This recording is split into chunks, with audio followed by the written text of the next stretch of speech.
Halo, balik lagi di channel Luterva, channel yang membahas budidaya ikan nila di kolam terpal dengan sistem ras.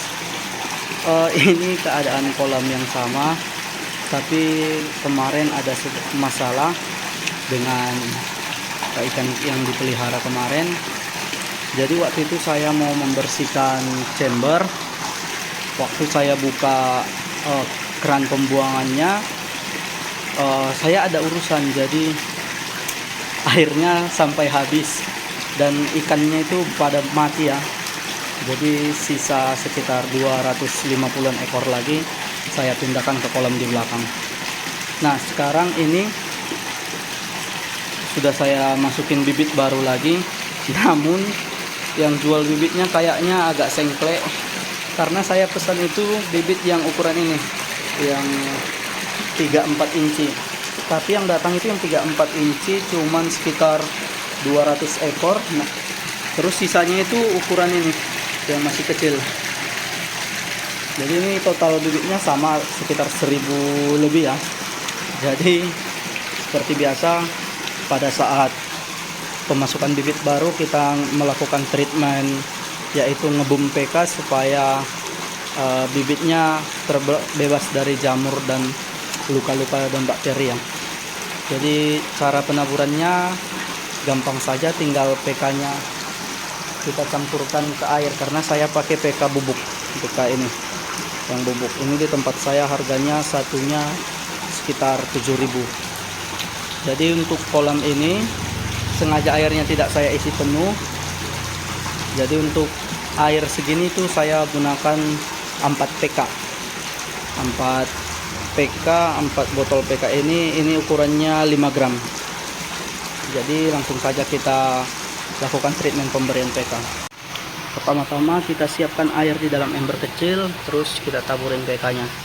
Jangan langsung menaburkan PK-nya ke dalam air kolam karena berbahaya buat ikannya. Terus kita aduk-aduk. Ini kalau kena tangan nggak masalah.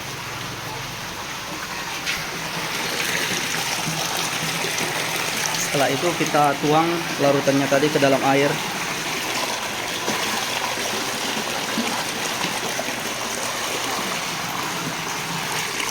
Nah, itu yang pertama kita lakukan sampai ke 4 botol PK-nya kita campur ke dalam air. Jadi setelah kita campur, kita tuang lagi ke dalam air.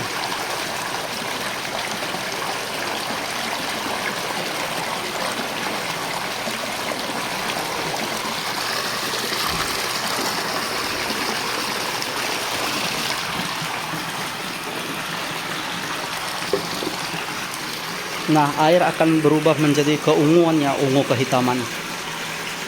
Nah, ini airnya kita biarkan saja. Nanti paling besok pagi airnya sudah akan bening kembali. Itu tandanya PK-nya sudah bereaksi ya. Kalau sudah bening kembali. Nah, setelah bening kembali nanti kita cek ikannya apakah masih ada tanda-tanda jamur di tubuh ikan. Karena ini beberapa saya lihat ikannya ada yang sudah menunjukkan tanda-tanda jamur ya. Itu biasa karena proses packing dan pemindahan ikan saling bergesek dan stres, biasanya menimbulkan jamur pada tubuh ikan. Biasanya ini saya lakukan 2 atau 3 kali penaburan PK. Tapi kalau besok sudah tidak ada lagi tanda-tanda ikan yang berjamur, sudah diberhentikan saja pemberian PK-nya. Nah, setelah itu kita tinggal menaburkan bibit bakteri lagi setelah penaburan PK dan ikan tidak ada lagi yang jamuran. Jadi itu saja video untuk hari ini. Nanti saya akan kasih tunjuk sisa ikan dari yang kemarin yang saya buat di kolam belakang. Nah, sisa ikan yang dari kemarin, sisanya yang masih hidup itu saya buat di sini ya, di kolam terpal. Ini ukurannya 1 meter kali 2 meter, dalamnya itu dalam air 40 cm. Ini saya isi sekitar 200 ekor lebih sisanya yang kemarin. Sampai sekarang belum ada yang mati, masih baik-baik saja ya, semoga masih bisa dipanen lah. Kemarin itu ikannya yang mati langsung saya jual ke rumah-rumah makan yang ada di sini ya. lumayan lah, masih bisa dijual. Padahal ikannya udah besar-besar, ukurannya udah ada yang sampai 150 gram satu ekornya. Jadi ini dulunya ini bak karantina, tapi karena kepepet kemarin, jadi ikannya saya pindahkan ke sini. Ini cuman pakai 2 tong filter, yang satu yang besar yang tinggi itu saya isiin jaring nelayan, yang satu lagi saya isi full batu apung. Oke, jadi sekian video untuk hari ini, terima kasih. Ini hari ketiga setelah pemasukan bibit baru. Kemarin saya lakukan pemberian PK lagi karena masih ada indikasi jamur dan masih ada ikan yang mati. Sekarang kondisi air udah kembali jernih. Ini sepertinya saya harus menunggu beberapa hari lagi sebelum penaburan bibit bakteri yang baru, karena saya lihat masih ada beberapa ikan yang terkena jamur. Jadi saya belum bisa melakukan pemberian bakteri starter buat kolam.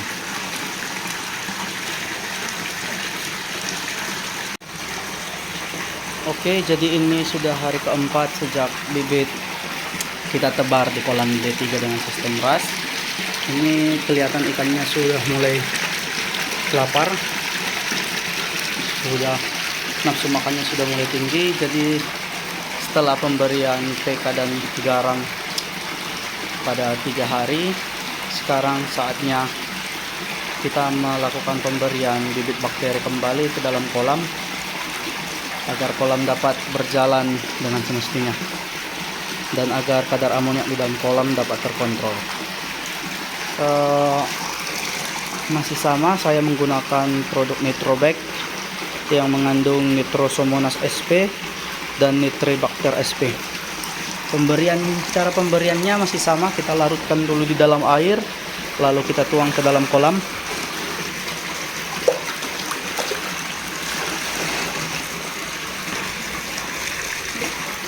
Ini saya gunakan 1 bungkus, yaitu dengan Nitrobacter-nya 5 gram. Ini 5 gram. Jadi kita campurkan lagi ke dalam air.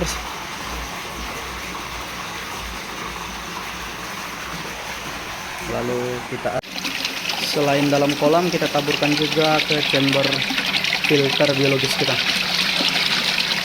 Ini filter biologis, isinya full batu apung.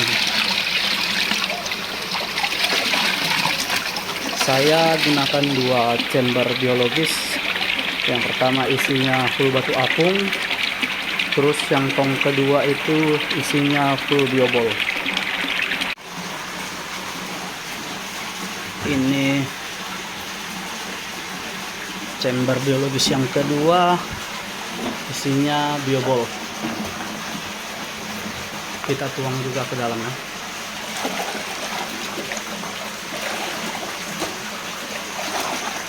Ya.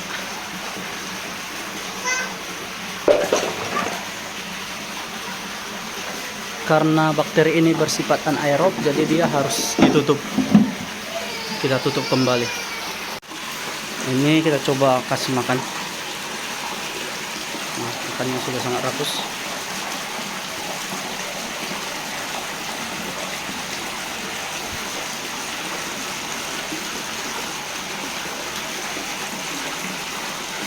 Oke, jadi itu saja langkah-langkah penanganan atau metode yang kita lakukan pada saat ikan baru masuk ke dalam kolam terpal dengan sistem RAS.